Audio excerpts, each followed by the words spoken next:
Okay, I just got the second shot of the vaccine like a couple of hours ago. I don't know how long I have until the side effects knock my head clean off, but Yordles! Fucking Yordles, man! Fucking Yordles! Love Yordles. Yordles are great. Also, hand-drawn animation. You know what else is great? Hand-drawn animation is great. Hand-drawn animation of Yordles, therefore, by the transitive property, is super great. Because Yordles, which are great, and hand-drawn animation, which is also great. So that's cool. Great. This is the trailer for the upcoming Legends of Runeterra expansion Beyond the Bandlewood, which promises to add Vhagar, as you can see, as Ziggs, as well as Caitlyn, and I think Senna and Sion and Xerath are all teased as well, with the potential Easter... Well, we'll talk about that later. Like, teasing a bunch of new cards. There's some cross-region shenanigans going on where you can add... Like, you can now play with 3 regions in your deck, technically, under certain circumstances. But anyway, as Yordle goes out on an adventure, and then Caitlyn tries to murder a man, whose only crime seems to be running away with a thing that doesn't belong to him, which seems a little harsh to, like, kill him for that, but okay. So that's the plot of it. It's adorable, it's cute, it's wonderful. So, what was I saying? Right. Hand-drawn animation. So, if you've been to one of these animation breakdowns before, you know already some of the stuff that we're going to be going through here, because we're going to be talking about animation frame rates. So if you're a gamer, you will know that 30 frames per second is less smooth than 60 frames per second, right? Same principle applies to hand-drawn animation. If you animate something at 60 frames per second, no one does this in hand-drawn animation ever, but if you do that, it'll look really, really, really smooth, and if you only animate it at like 10 frames per second, it will not look very smooth at all. And so the tension that exists in all animation production is, like, how many frames can we produce per second with the budget and the time that we have available? Like, there's some very hard choices that always have to be made in a hand-drawn animation about, like, how many frames can we afford to make, because every single one is a goddamn drawing. So like, it's very expensive to do 2D animation for that specific reason, whereas in 3D animation you can just kind of... It's more complicated than that, but you can just kind of tell the computer to, okay, render this at 60 FPS. Like, you can do that. It still requires a bunch of work, but not the same level of work as producing a new hand-drawn piece of like animation for every frame that you're working with. So, in animation, typically, if you're talking about Disney movies, Ghibli movies, that sort of thing, they tend to operate in the space between 12 and 24 frames per second. Now, animating at 24 frames per second is called animating on ones. Nowadays, sometimes it's if you're animating at 30 frames per second, it sort of depends on playing. But anyway, animating on ones means animating on every frame of the video, which means every single time a frame advances in the video, something is animated in the shot. That leads to extremely smooth motion, but it's incredibly work-intensive.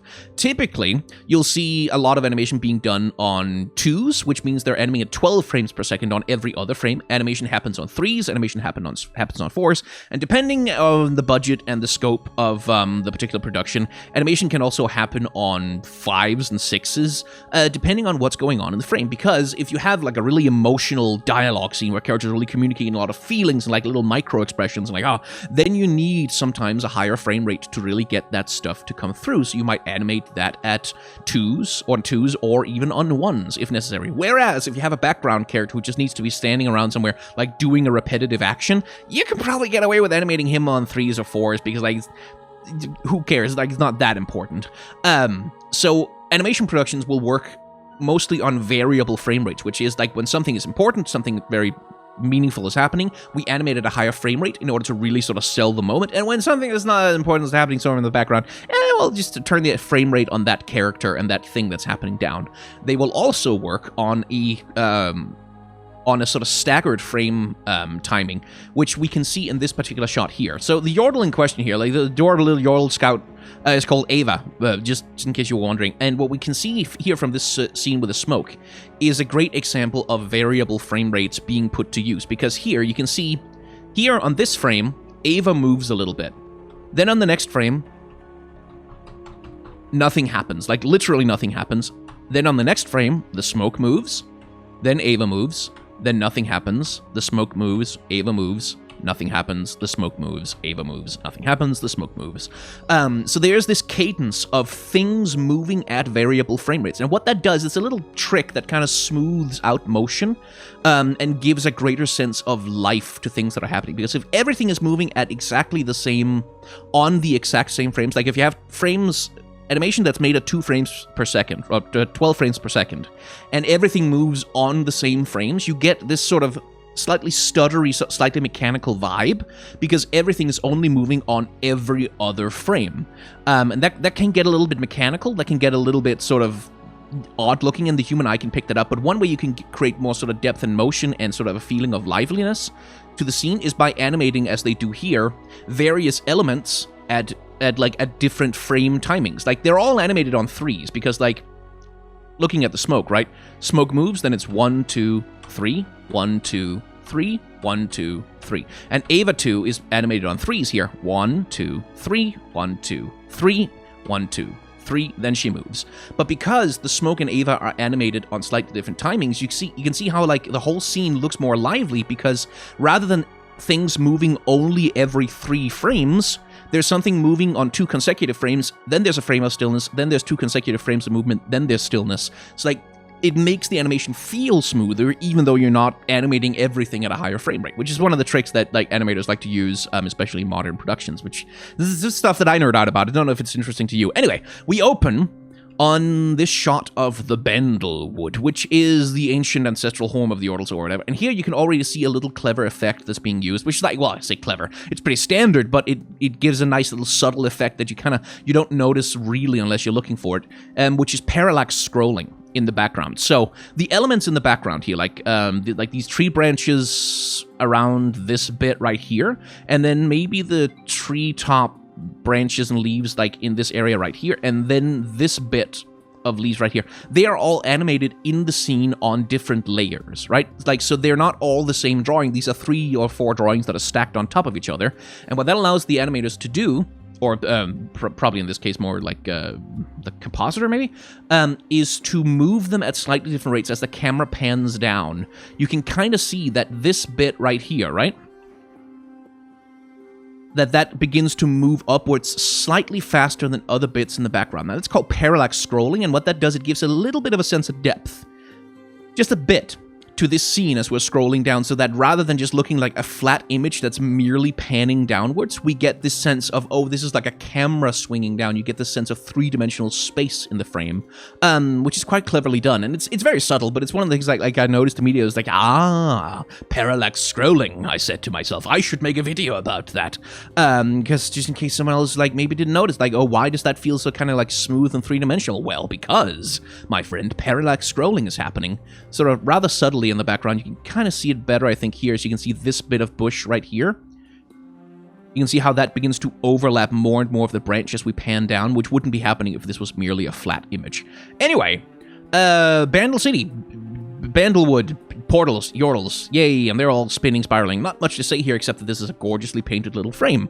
This is like lovely color, just beautiful. I quite enjoy it. Anyway, here's a dog rolling a barrel, which I think is cool. I want to know more about that dog. Who is that dog? What does he do? Is he free for a play date or something? Like, can we go roll barrels together? I don't know. But the dog is animated on, let's see, 1, 1, 2, 3, 1, 2, 3, 1, 2, 3, 1, 2, 3. He's animated on 3s, right? Then we have the Yordles in the background, the little buggers over here.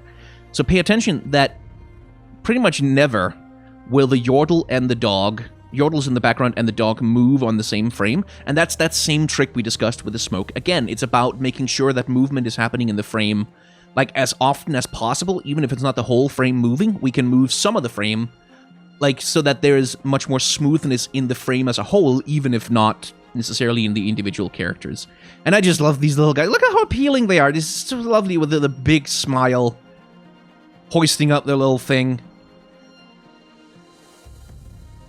That's just cute. It's a lovely little bit of cute animation. And everything here is cute because it's Yordles, obviously. And then bonk, collapses.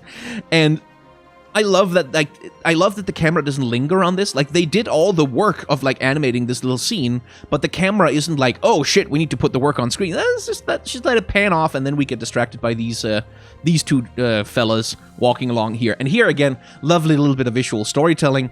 We have like the big strong guy who's carrying around some things, like he apparently pretty easily, and then we have the little guy who's carrying around a bunch of stuff that's apparently very heavy, and he's like, I made the little guy carry all the stuff, and he's like, oh no, I carried all the heavy stuff.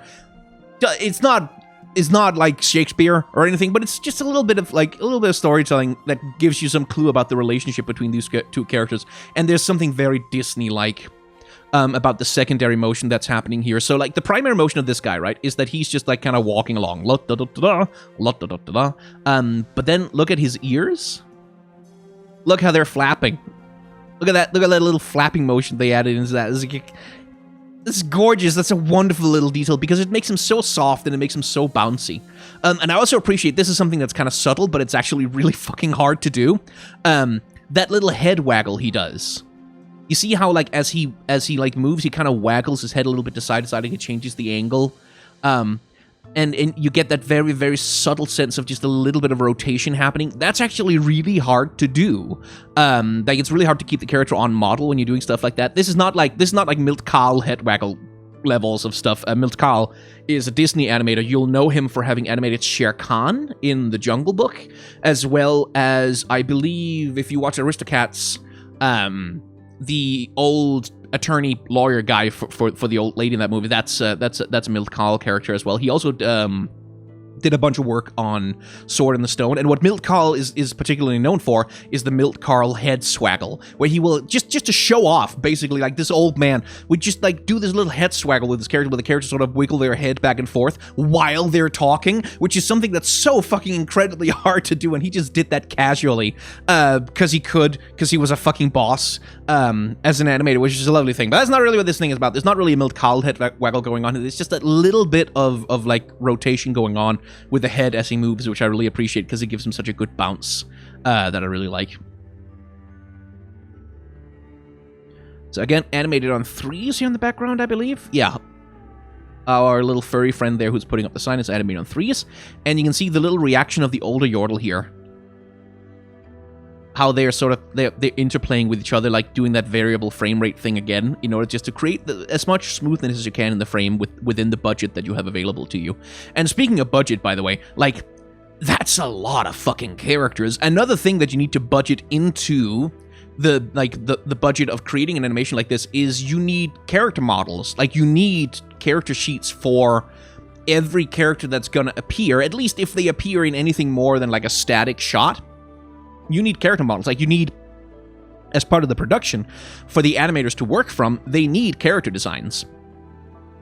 And they need character models so that they know what does this character look like, not necessarily just from the front, but also from the side and also from the back. Depending on exactly what the use case is for the characters. And there's so many character designs in this thing. Like, probably this guy right here probably does need a full model sheet for himself. Neither does this character right here. But, like, these two little guys here, like, this guy who does the little falling over thing, he might have needed a proper character model sheet, or at least some kind of reference material for the people who are animating him. Like, also depending on who does the character design. They could just have let the animators themselves go, no, you come up with a character design and animate it. It doesn't matter that much, the background characters. But oftentimes, like, that's part of the production time, is just coming up with a lot of different appealing character designs for scenes like these, which is why, like, a lot of the time, like, when you watch anime, for example, background characters will not be, like, very strongly individually differentiated from each other, because, like, why would you spend your time doing that? You'll just, like, get these generic lineups of people, like, in suits and pencil skirts. But here, like, there's so much like, just look at the different body types that are on display here. We have the big round Yordle, we have the little guy, and, like, we have, like, these little sort of childlike Yordles. And a dog. Also, there's a dog with a hat on. Like, there's just so much variety there. Like, there's so many different, distinct characters that just seem so fun to look at. And then there's Timo. He's also here. Let's see. I think he's animated here on... Yeah, his foot is animated on something like 2s or definitely not on 3s. It's a variable frame rate depending on the speed of the motion, but this is what's called limited animation, by the way. This little motion here, and when you do that, so limited animation is a principle that makes more sense when you're working with pen and paper rather than on a computer, because on a computer you can just kind of go in and edit the previous frame and just change that one little bit about it. But it's a principle that was invented in animation history by studios like Hanna-Barbera, Scooby-Doo, and like Johnny Quest and all that, where if you pay attention to characters like Yogi Bear or Scooby-Doo, you'll notice that, like, and same with Fred Flintstone and George Jetson and characters like that, they'll all have collars. And the collar's function is to separate the body from the head so that the animators could animate the head independently and then just keep reusing the same drawing of the body over and over again. Because when you're working with physical media, of course, like, you can do that with transparent plastic paper, but, like, you kind of do have to, like, have physically separate pieces for each frame of animation that you need. Not so much in digital production, but this principle of, like, we have a character who's doing a gesture right now. Like, Timo is doing this little foot-tapping gesture. In realism, in a real person, when they're doing a little foot-tapping gesture, like, they'll also be moving other bits of their body, like they'll be breathing, or they'll be fidgeting, or they'll be shifting some part of themselves around. But we just need him to do the little foot-tapping gesture, so we just do this, where the only thing he does is just, like, move that one little piece of the animation. That's called limited animation because it's not full animation, which is animation where you animate the whole entire body. And limited animation is most of what you'll ever see, like in TV animation especially. Full animation there is rare when it comes to hand-drawn animation. And we get another little head waggle. And I do want to say, like, head waggles like this, like that little, like, when you're not fully rotating the head, when you're just changing the angle a little bit, that's actually deceptively difficult to do. Like, it's not like it's impossible or anything, but it's like, it's one of those little things that I see and I go, oh, like, there's an animator who knows what they're doing, because you have to have a really subtle understanding of how to rotate the thing in 3D space, which I quite enjoy. And I love the appeal of this animation. Like, look at the little bounce, right? So Timo here he's getting ready to go up and blow his whistle, right? So how does he do that? Well, he takes a deep breath. So in order to take that deep breath, first you can see he drops his body a little bit, like just a little bit, like the little drop of the arms, his head drops down, and then it bounces back up. And you can even see the chest expanding as he takes in a breath. Or can you? Yeah, a little bit. And look at the squash and stretch going on here. So here he's all sort of like blown out and ballooned, fully ballooned, because he's taking in so much air. The moment he's sort of let's just compress completely, just flatten his entire face down into this tiny little pancake of a thing at the front with a giant cheek ballooning up over it, in order to really sort of, and like, look how he bounces back from that, in order to really sort of sell that he's blowing real hard into that whistle. So it's like like that. Absolutely excellent. Love that. And then we have this piece of character animation. So here we get to see some smearing, which is one of my favorite things in animation. 3D and 2D animation both. Smearing, which is when you take a character and, like, rather than draw 4 billion frames between here and here in order to make the transition look super smooth, which would also look slow, probably. So to make this motion look fast and snappy, we smear the character, and that's literally what it sounds like. You just kind of widen the character, or lengthen them, or squash them in some way that corresponds to the motion that they're making. So she's moving from left to right, so she's smeared from left to right, and you can see as she lands here, she kind of bounces into position, and there's this little kickback, right? As, like, here she reaches her final position. This is where she's going to be standing, but because the weight of the backpack is still moving, there's that little, it sort of goes a little bit further and pulls at her, and her hair does the same thing, like that secondary motion of like the hair sort of snapping into place as she stops. And all of that creates, like, such a, you get such a wonderful sense of physicality from her. Like, you get the sense of the weight of the backpack, you get the sense of the way that her body is put together, like that like these pieces are, like, not just, like, you can especially, let me zoom in on this, actually, since I have that power, because I'm on my computer. 500% is maybe a little bit too much, but 300% should do. And I should probably get this resolution to be nice as well. There we go. So look at all that little subtle wiggling and waggling of, like, especially her ears, but also the helmet itself. You can kind of see how it deforms a little bit, and kind of snaps back into place. Like, there's so much secondary motion going on here, like with her tie or cravat, or whatever the heck that thing is, settling down a little bit. You can see her arm settling into place, her skirt settles into place. After that really quick, snappy motion, then the animator spends a whole bunch of time animating this bit on twos, where we're doing full animation, because every part of the character, every part of the body is moving. This is full animation, and they use that as a tool in this situation because it helps communicate that sense of, okay, she's just done a quick motion, and now she's kind of settling in and settling down. And it's like, it's just so appealing. And time-consuming also. Like, this looks so deceptively simple, right? But, like, someone had to spend quite a bit of time doing this because, like, all of these lines need to be moved. All of these bits need to be moved around and drawn and redrawn.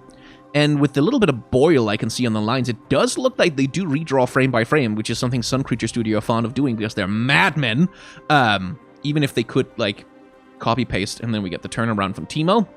And here we get an angle, right? We get the angle from Ava's perspective, which is like, Teemo, he's not especially a tall fella. he's pretty itty-bitty teeny-tiny, but look how he looks in this frame. He looks tall. Like, he looks like he towers over her, because he does.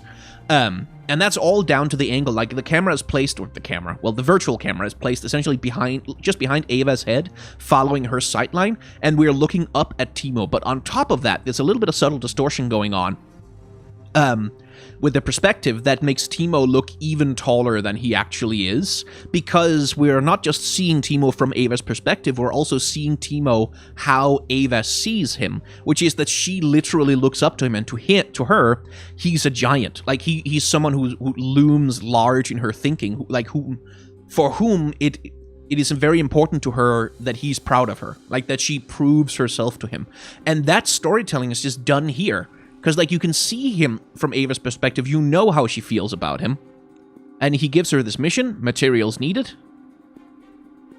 And we see why the materials are needed. Because these jokers buff Teemo over here.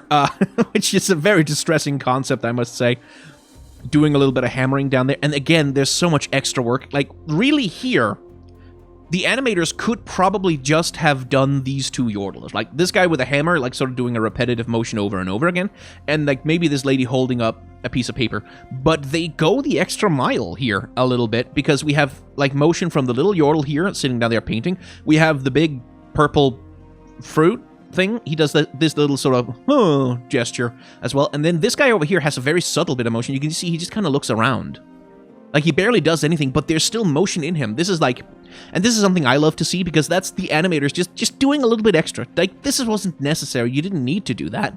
But they did a little bit extra. And because of that, that scene looks even more kind of appealing and alive, because there's just that little motion from the characters. There isn't that same static feeling that you often get from, like, anime background shots, where characters will do this thing. Like, they'll animate the absolute minimum amount of characters required.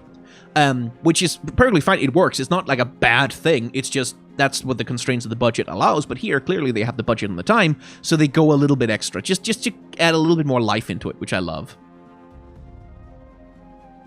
And here, I mean, you've got to be kidding me, Sun Creature Studio. Why do you do it like this? This is crazy. Okay, so let me zoom in real close, which is not, like, doesn't look the best that's ever looked.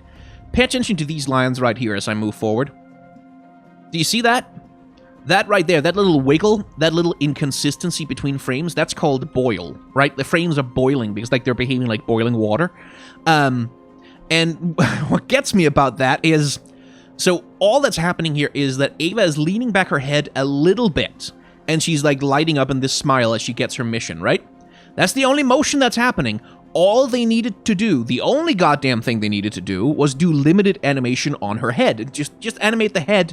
Just let the head lean back a little bit, and the smile, and that's all you have to do. But no, not Sun Creature Studios. No, not these mad lads. No, these mad lads decided that not only are we going to animate the motion of the head, we're going to give her full frame animation just for this little shot, for some fucking reason. Where you can see that the whole character, you can see the boil on her feet, you can see the boil on her skirt, you can see the boil happening everywhere, which means they redrew every single frame of this character animation just for her doing that little bit of motion with her head, where they also take the opportunity to have her like lower the paper a little bit, and you can see the chest swells a little bit with pride as she's sort of like, oh, I have my mission from Commander Timo, I'm gonna do him proud. You can see the chest swells with pride. You can see like the backpack kind of gets pushed back a little bit. Like that's why they animated the backpack, is because her head is leaning backwards and it's pushing on the backpack ever so slightly, and therefore I guess they just decided to do the whole character instead of doing limited animation, which would have been so much easier, but wouldn't have been as appealing and beautiful. And I love that. I love that. Oh, smearing. Look at smearing. Smearing is good. So again, anticipation. Before she does the little snapping her hand up in a salute, she does this. She bounces down, like she goes down, like gets ready, stores up elastic energy for the bounce that comes back up as she snaps her hand up. But that little moment of anticipation, that thing right there, that helps sell the whole thing and make it much more appealing. Which is such a lovely little thing to see, because it's only like 2-3 frames that this is on screen, but it still adds so much to the motion of Ava as she swings her arm up, and we get a smear frame and a doubling here, which is something that you do when you're doing a really fast, snappy motion. Not only will you smear part of the animation, you'll also draw 2 frames simultaneously. So we have both, like, the first snappy motion of the arm coming up and the arm almost arriving at her forehead, and then we snap into the next bit where she's doing the salute and giving this, like, wonderfully appealing, determined expression. And then we get, like a full second, almost, I think. Well, maybe not a full second, but certainly quite a long time of just frames of her again, where you could probably have done this in 2 or 3 frames. You could probably have snapped her into position in like 2 or 3 frames, but we get this full animation of the whole body. You can see every part of her. Like, you can see the skirt, you can see the backpack settling in as she's like holding its weight, and you can like every part of her moving just for this little fucking salute gesture. It's such it's craft, man. It's craft. I love it. It's good. It is good. It's also a great character design, by the way. I love this character. I loved her from the moment I saw her. She's so cute. She's so adorable because, and this is a little character design thing, she actually has very small eyes, right? Like, she has pretty small eyes that are put close together in the center of her face. That's part of what makes her look childish. But then she has the giant round glasses, which sort of gives her visually the appeal of having very large eyes without actually having them. And it's just a lovely little visual element. It's very iconic. It makes her very recognizable. And that little fringe of hair popping out under her hat is gorgeous. And the relationship with the hat, yes, we'll get to the hat later. There's a wonderful little shot that's just so charming and adorable. And look at the way she turns around. Like, she doesn't just turn around, like, she jumps into the air to rotate 90 degrees, and then you can see she kind of does this little Scooby-Doo skitter, where rather than immediately taking off, you can see she kind of like skitters across the ground, and it's like she's charging up, and then zoom, and she goes out of frame. There's a little bit of that Mario Kart start, right? Like when you're charging up the engine and then you go. Lovely, absolutely wonderful. Gorgeous, 10 out of 10. I love this character. I love this animation. This is so cute and appealing. And then there's Vhagar. He really needs a redesign. Like, he desperately needs a visual update, but they made him look good here. Like, he's not necessarily a particularly great character design in League of Legends, at least in my opinion, but they make him look really good here. And again, notice the angle. The angle is meant to make us sympathize with Ava. We're not quite down on her level this time. Like, it's not like the camera is directly behind her face, but the camera is still below Vhagar, looking up at him the same way that Ava is. So we are in her perspective. So we get we see Vhagar the same way that she does, as this like, "What do you want? I am Vhagar, master of the universe. I do not have your materials. Actually, I feel like Vhagar shouldn't have that little screechy voice. He should have a Marvin the Martian voice. Who is this? What do you want? I do not have your materials. Now evaporate before I destroy you with my Imodium 245 space modulator.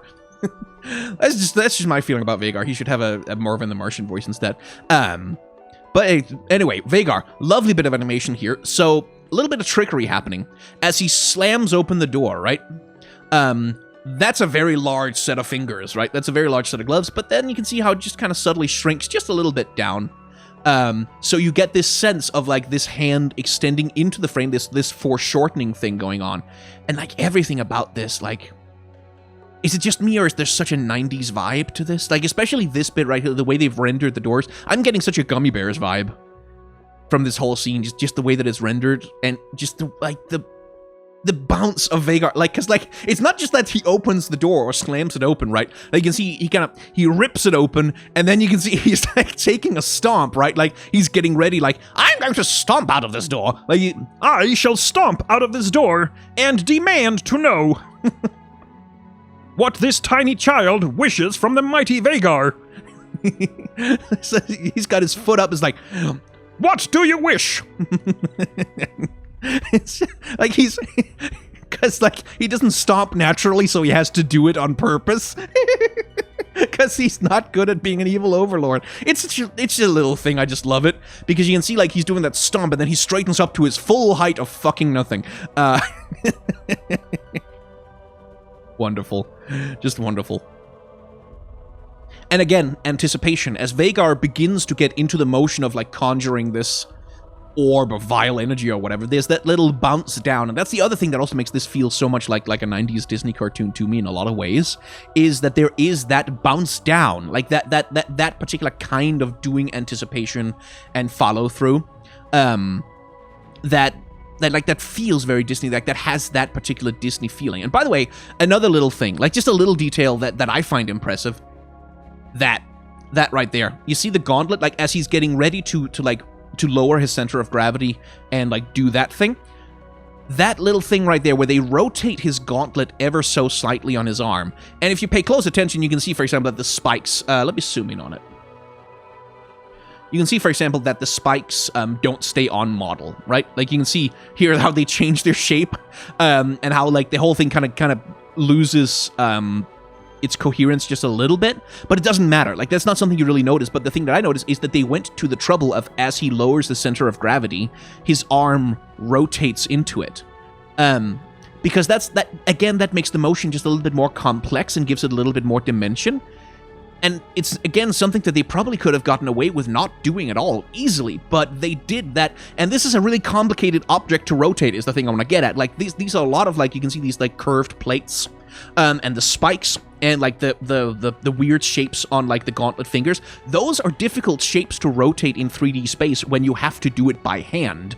So, again, props to the animator for just taking that extra time, for just like putting that extra effort into doing it, when, again, if you wanted to save a little bit of time and effort, you could probably have gotten away with not doing that. But because they did it, it adds a little bit more sense of like anticipation to that squat down, which again, when I say that the gauntlet is hard to rotate, I don't just mean between two frames that are pretty similar. I also mean rotating it from this position to that one and making it look on model. That can actually be really freaking hard to do. And then, like, he flares up into roar, and there's a lovely effect on the front of his face also, like where you can see, like, as he flares this magic into being, you get also this like purple light lighting up his face in a sort of like telling ghost stories around the campfire kind of way, which is wonderfully spooky. And like as the magic, and again, this is full animation, by the way, not limited animation. This is like, which is so extra, because as this thing flares into being, look at how the entirety of like his body and everything on him, like all his cape, his hat, his little tassels, his eyes, every part of his robe, everything just begins like flapping around in this cosmic power wind. And also, once again, that same little thing we talked about, which is like animating things on different timings. Because here we have... You can see how here, the magic itself is doing stuff on its own frame. Then it's doing stuff simultaneously with Vhagar. Then she's doing something as, like, this bit of lightning disappears. Then there's a moment where everything moves together. Then there's a moment where only the magic moves. Then there's a moment where everything moves together. And, like, again, that variable frame rate is again part of what makes the whole scene work so well together. And you can also see another little detail, again, that thing about rotating a difficult object in space. Look at the gauntlet. As the magic swirls in his hand as he's charging up this thing, you can see how the hand kind of jiggles underneath the like containing the power. And you can see they jiggle the whole gauntlet. Like the whole of it, not just parts of it. Just they could, again, you could have gotten away with just jiggling the fingers. But no, they do the whole gauntlet, they do the whole arm, and it's Oh, lovely. I'm eating well today. So, another kind of smearing. Speed lines. These ones right here. So these are good for smearing between, like, really quick, snappy motions. Like, for example, what Ziggs is doing right here when he's doing this, like, doing this quick mortar and pestle action, like, back and forth. Having those little speed lines communicate the direction of the motion helps make that feel more smooth in full motion. You can see that here. Like, when we put that up to full speed, it makes the whole motion look really, really smooth, even though when you slow it down, it's just this. Right? So those speed lines help, again, smoothen the motion the same way that a smear does. And again, that little moment of anticipation as he gets ready to flip his arm out and throw the pestle away. You can see he squashes down, then whoop, more smearing on the whole character. Zoing, throws the thing away, settles back in, and then he gets this little Animaniacs grin. Like, this is pure wacko from Animaniacs, isn't it? Like that whole mood.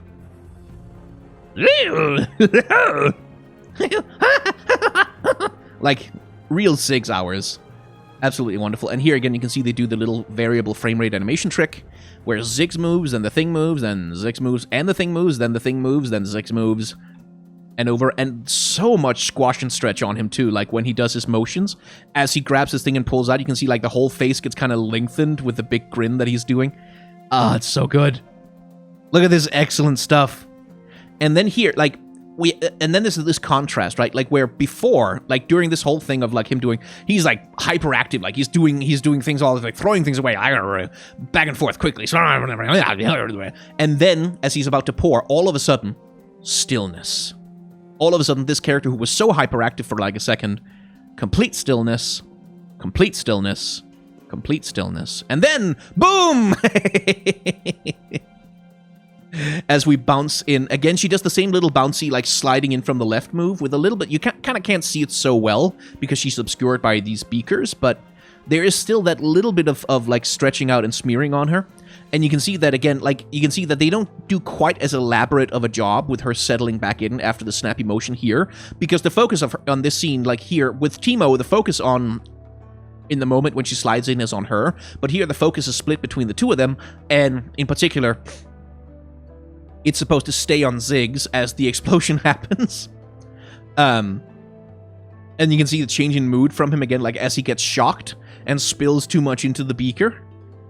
Look at all that squashing and stretching that's happening on him, how bouncy and rubbery he is, especially compared to Vhagar. Like, Vhagar is bouncy, but he's not rubbery as compared to Ziggs, right? Like, Vhagar is not, doesn't look elastic. He looks very sort of hard lines and actually kind of very solid in the way that he's constructed. But compare and contrast that with Ziggs, who, again, Wacko Warner energy is just completely made of rubber in the way that he moves. Like, just how elastic he is in his motions by comparison.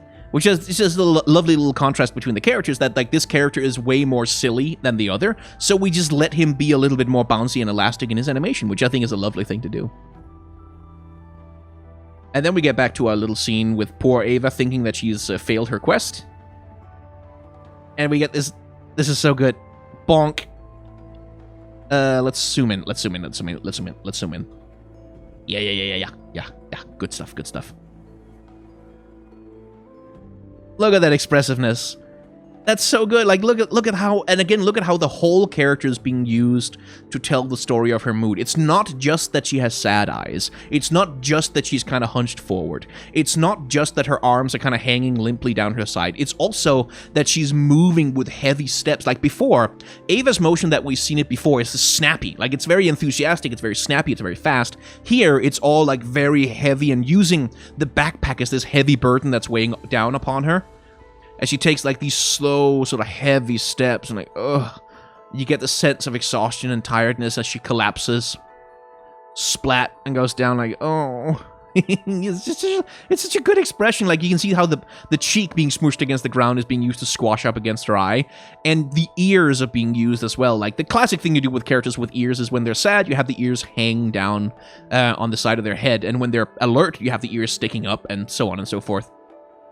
The whole character is being used to communicate the mood, not just parts of them, not just the eyes, not just the mouth, but the whole character is being used to communicate the mood of the animation and the scene that's happening. And that's, again, something, not to rag on anime or anything, but in anime, like in that stylistic tradition, oftentimes you'll find that, like, oftentimes eyes and mouths are really, when it comes to animating a character's mood, sometimes they are the main thing and everything else is not quite as well developed, or at least, well, maybe that's unfair to say about modern anime, because modern anime has generally gained a lot of steps in quality at the cost of the animators' mental health and, you know, lives and sleep schedules, which is terrible. But certainly it was true, like, back when I was watching Naruto when I was younger, and Dragon Ball. And again, here is what the thing I was talking about, like, when do you need more animation frames, and when do you not? Because this right here is a very subtle set of motions, right? Like, there's very little happening sort of objectively on screen. All that's happening is that she's very lightly, like, you can see her kind of collapse a little bit more as she's collapsed on the ground. You can see she does this little sigh, like, you can see she breathes out, like, and you can see how she kind of deflates quite literally, which is a very subtle little motion. And it's communicated so well with so little. Like, it's so subtle. That's the other thing, is like, the other thing that's subtle about it is that, like, there's that little head rotation happening again. Just a little bit. Not a lot. Just a little bit of rotation of the head with the hat as well, which I think is wonderful. And then that little blink, and then look in a different direction.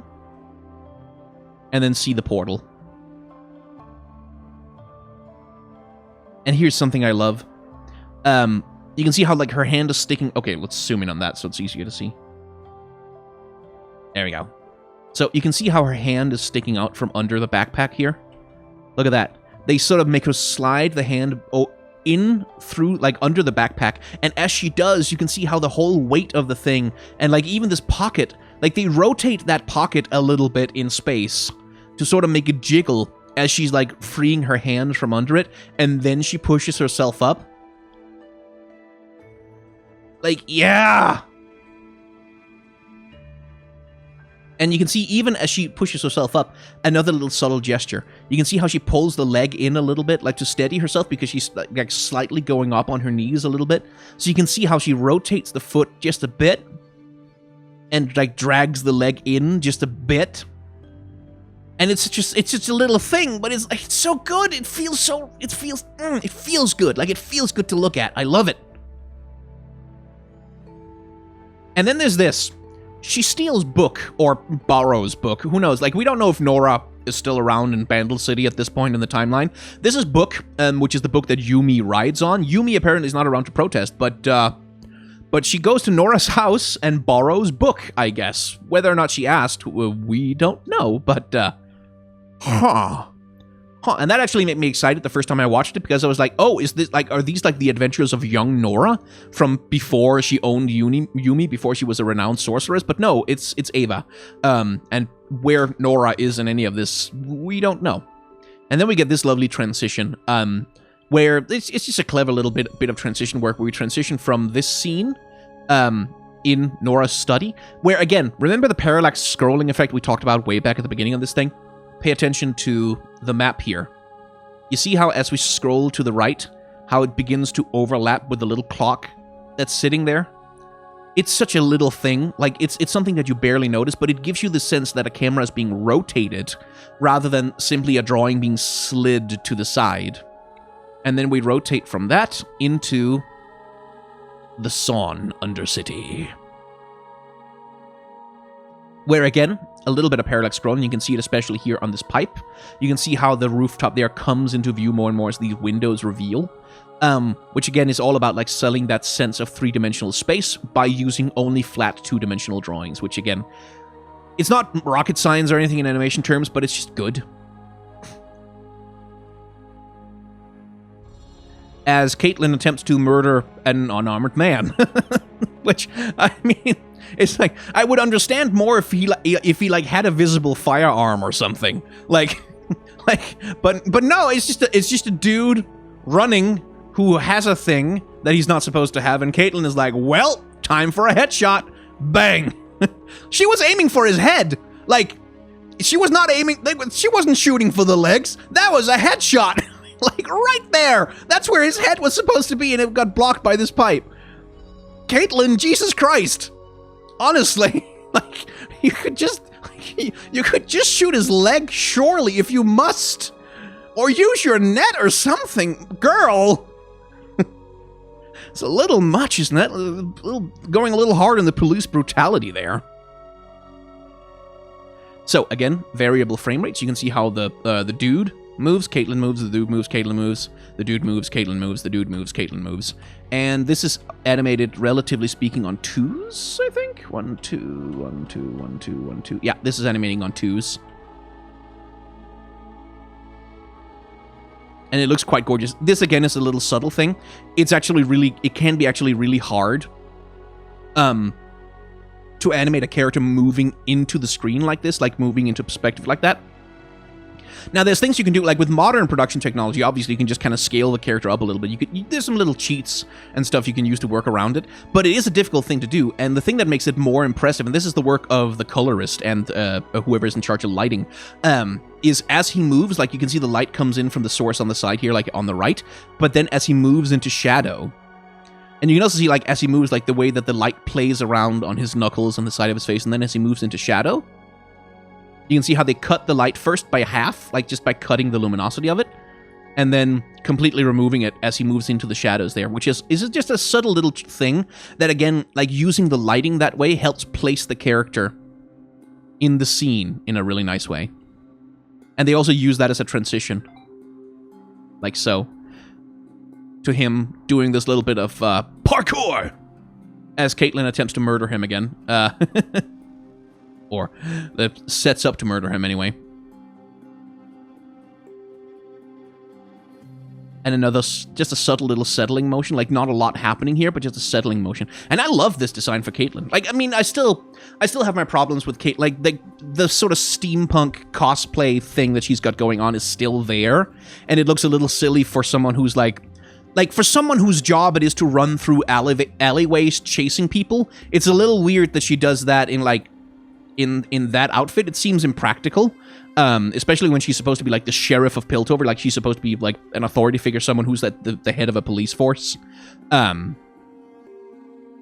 it's still a little weird, but I like this design a lot better because it strips away a lot of what, like, Caitlin, when you look at her as she looks standard, she's all, like, there's a lot of makeup going on. She's, like, there's a lot of sort of sex appeal going on. She's meant to be a very hot, sexy character. This character design here, this version of her, is clearly not supposed to just be eye candy. Like, she's still feminine, like, but there's not this focus on, like, exaggerated hyper-femininity, in the same way that there is with a lot of other depictions of her. And I appreciate that.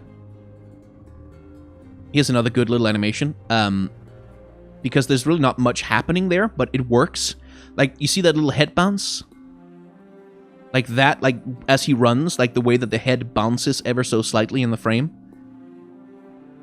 And then, like, as he's like, okay, I think she moved off somewhere else. I think I've lost her. And then, like, you can see how he, like, must run faster. Like, you can see how he gets more determined to run fast as he, like, looks forward. And, like, the way they use the eyebrows to really narrow the eyes completely down to slits. To get that sense of speed and determination. As Caitlin sets up for her third murder attempt. Again, variable frame rate. Caitlin moves. The bullet does not. The bullet moves. Caitlin does not. And so on and so forth. And also, like, something that's generally speaking very hard to animate is technical objects. Like, whether that's, something as simple as a wrench, or whether it's, like, highly complicated mechanical objects with, like, gears on them and, like, lots of geometric shapes overlapping with each other. They're really hard to animate, and they're really hard to keep on model. So, like, again, this is something that can feel kind of subtle, but that's actually a really difficult thing that the animator is doing that, again, demands, like, a lot of discipline about keeping things steady in a way that feels real. And here's a clever thing. So, notice that as he's running, like, he's not actually getting further away at all. But, so how does it feel like he's getting further away? Well, it's a subtle little thing, which is that as this run animation is cycling, right, back and forth, Very subtly, they move him down in the screen. So like here you can see he's at his highest point and he goes to about here. And then there he's at his highest point and you can see he's sunk down a little bit, and now he's sunk down a little bit further, and now he's sunk down a little bit further. So he's sinking ever so slightly down below the horizon line, which is here. But he's not visibly getting away real fast. Like he's not getting much smaller in frame. They're just having him slowly sink down just a little bit as he goes.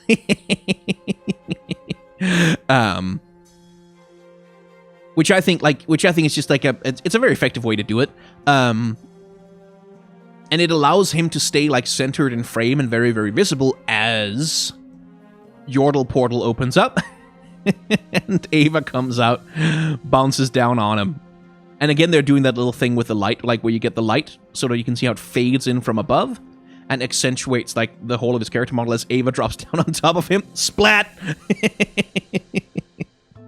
And you can see the bounce. We can zoom in on that, actually.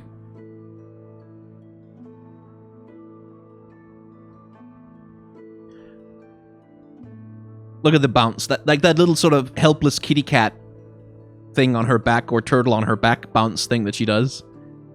Such a lovely, appealing little motion. I love this. And then Caitlin's like, what? But anyway, right, Caitlin, we're talking about her character design. Like, she's so sort of hyper feminized in a lot of her art. She's so like, there's lots of makeup. It's like she has these very soft curves, and like this. I just appreciate that this is a much sharper version of her, where like they haven't really changed. Like she's not unfeminine at all. They just taken away all the accentuation that's meant to make her hyper feminine.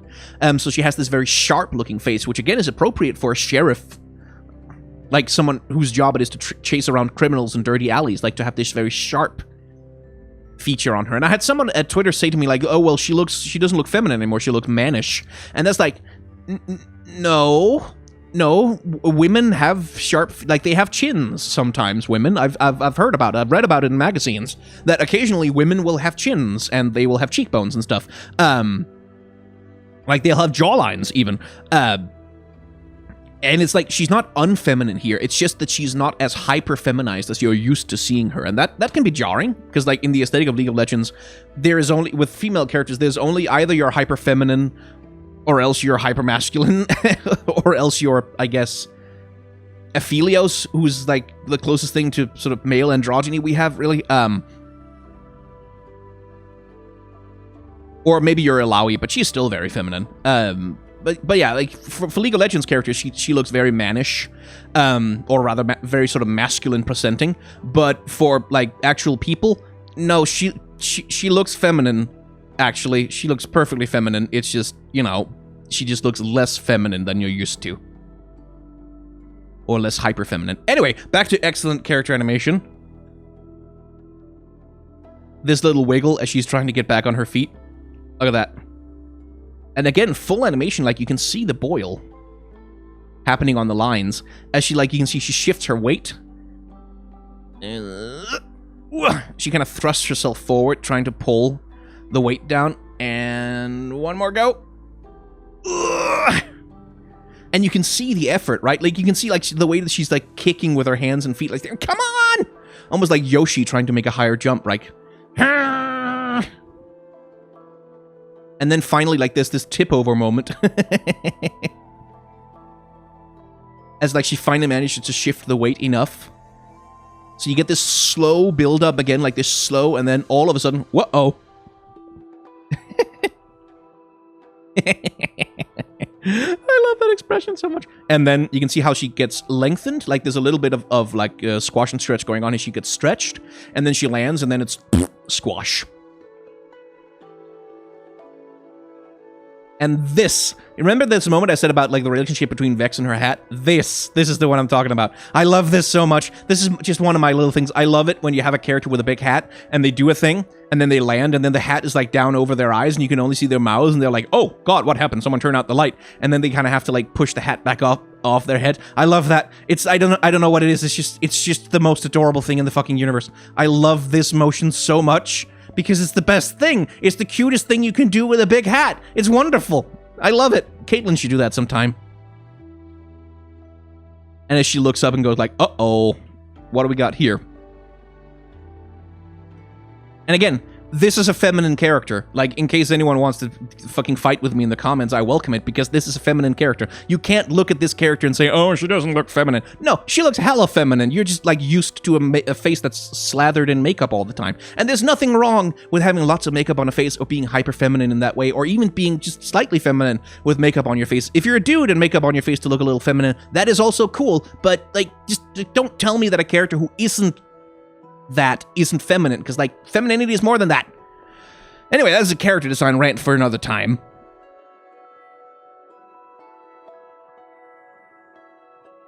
She looks so good. Like, again, I feel like the whole sort of steampunk Victorian dress aesthetic thing is still a little silly for Caitlin, but the way that this design is constructed, I think this is probably based on the design by Riot Hylia, Thomas Ranby, who's one of the concept artists at Riot, who has long been fighting for a redesign of Caitlin that makes her look a little bit less silly than she does right now, where you can see she's wearing proper leggings, and like there's a pouch, there's actually a point to the belt that she has around her legs. She has like some more utility pouches and shit on her. Again, full animation. It's not just limited animation, which they could probably have gotten away with. You can see the backpack moving. As she turns her head and shifts her weight a little bit, you can see the whole backpack shifts as well. Just shifts over to the right a little bit because she's rotating a bit of her body to get to, like, the thing that she's got in her pocket. And this adorable little face, look at that! Look how cute that is! That's such a cute motion, like holding up the thing. And then Caitlin realizing, like, what the hell is going on here? And again, that right there, that little subtle rotation, like rotating the face just a little bit to do that little shake of the head, deceptively difficult to do. Try animating that sometime. It's not easy. So I just appreciate that a lot.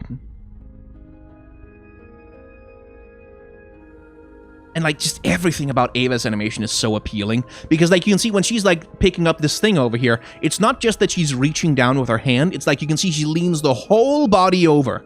And, like, you can see there's this moment of, like, pull. Not just that she's picking it up, but, like, you can see, like, she kind of has to hoist it up over herself and then, like, lay it down flat open on her lap. Which is, like, again, it's just, lovely and appealing thing. Yeah, so Senna, Scion, and I really appreciate aesthetically, by the way, the fact that you have these pages that are, like, rendered in a sort of ink wash style, almost with, like, brush strokes. These are really nice illustrations. I really hope we get standalone versions of them. And then you have the character, and then there's, like, parts of them, important parts of them are highlighted in gold like that. I think that's lovely. I think that's a really cool aesthetic. Xerath. Oh, looking good there. That's a slightly different design than the one he has in game right now. Not much different, but a little bit is a little bit more sleek, which I kind of like because Xerath is supposed to be like a living lightning bolt essentially. And then we have the forests of Ionia. And this is the place where Xayah and Rakan met, which might be a tease that Xayah and Rakan are gonna be champions in Legends of Runeterra. Maybe. I'm not promising anything, but it's possible. And here's another, again, there's little things you can do with a hat. Hiding a character's eyes for a second so that you can have this lovely sort of friendly looking up thing from underneath the brim, the shadow of the hat. That's good. That's good. I like that. That's a good gesture. I enjoy it. And again, Sun Creature Studio being extra for no goddamn reason. As she looks up, she shifts her weight just a little bit. And because she shifts her weight just a little bit, oh, no, let's have her move the gun and her arm also. Sure, why not? Let's have her shift that away, like change the angle on that thing a little bit, just because we can. We're Sun Creature Studios. We put in extra effort for no goddamn reason except that we're good at our jobs. Love it. And this little wink. Also, again, the little wink, you could have gotten away with doing a limited animation on that one, I'm sure, but no, because she's moving her head a little bit, we shift the shoulders, we shift the entire upper torso, we shift the whole goddamn thing, and we shift the gun again, because of course we do. Frickin' Sun Creature. They're so good at their jobs. I love it. Look up their work, by the way, Sun Creature Studio. Like, because everything they've ever done is good. Like, everything I've ever seen that they've done anyway is good. And, oh, look at this lovely bit of FX animation, like effects animation. With, like, the book sort of rippling with magical energy. And as it does, look at how her expression, like here, her expression is kind of done, but you can see how they do that little bit of extra with the mouth to set up for the motion when she finally, like, tilts her head back and looks up and gets that big smile on her face. And by the way, what a character design decision that little tooth gap is. Like, that little tooth gap, how adorable does that make her immediately? How cute does that make her immediately to have that little tooth gap? That's such a good decision. And zoop, portals come out, and that would be the end of the animation. Got it in under an hour-ish. Well, it'll be over an hour once I'm done telling you about my Patreon and stuff. If you've enjoyed gushing over 2D hand-drawn animation with me for about an hour, you can hit the like, comment, and subscribe buttons down below, because that'll let you know when I do this again, which hopefully, like, it says to be continued, so maybe we'll do this again soon? That would be good. Yes, I also have a Patreon merchandise store and a tip jar, and those monetization things help me pay my rent, and for microphones into which I can speak about how much I like hand-drawn animation and other things. So if you want to help me out, you can use those options, but if you don't want to or you're not in a position to be able to, don't worry about it. It's completely okay. Thank you very much for watching. Remember to wear a mask and wash your hands. Yes, even still. I'm doing it, and I have my second vaccine shot. By the way, get yours as soon as you can. Take whatever vaccines we need, because I want this fucking thing to be over. And try to act with solidarity towards those who are working to make the world a better place.